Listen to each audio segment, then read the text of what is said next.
Alice Madness Returns is the sequel to American McGee's Alice, released by Spicy Horse Studios in summer of 2011. It was released to some controversy as the beta trailers showed a significant amount of content and horror themes that did not exist in the actual game. McGee pointed the finger at EA, who are now also the owners of the game's intellectual property.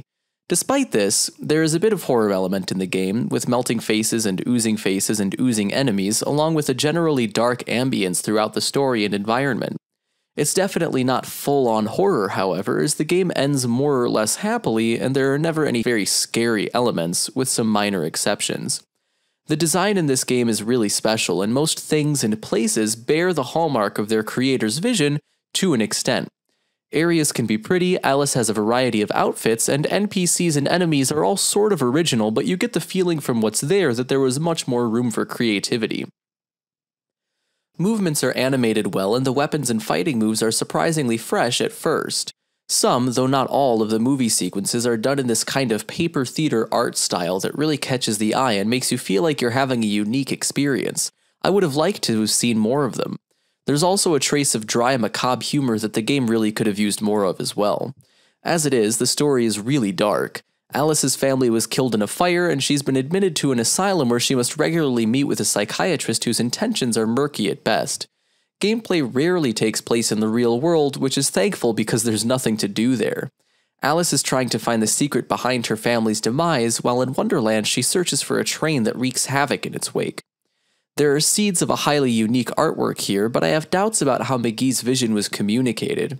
In an interview, he said that after the first game, Alice has achieved psychological mastery, and after the second, she achieved physical mastery. To me, this makes absolutely no sense, because at the beginning of the first game, she's a complete wreck. The anachronistic relationship between comments like these and my actual experience with the story make me wonder how much of the creator's original artistic intent survived in the final product. The whole game stretches out into a hopelessly bland gameplay landscape. Fairly generic platforming sections are broken up by fairly generic combat sections. There's generally not much else going on.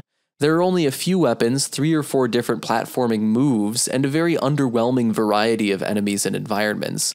NPCs like the Cheshire Cat, the Caterpillar, and others are cool but seldom seen.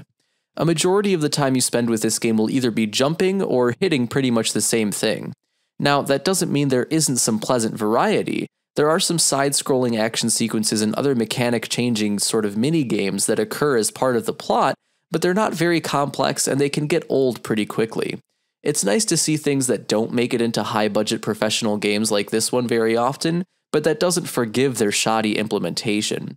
The icing on the cake is draconian EA digital rights management, hard-to-find NVIDIA PhysX effects that default to on the first time you start the game, and a 30 per second frame rate lock that can only be changed in the .ini file in the game's configuration folder.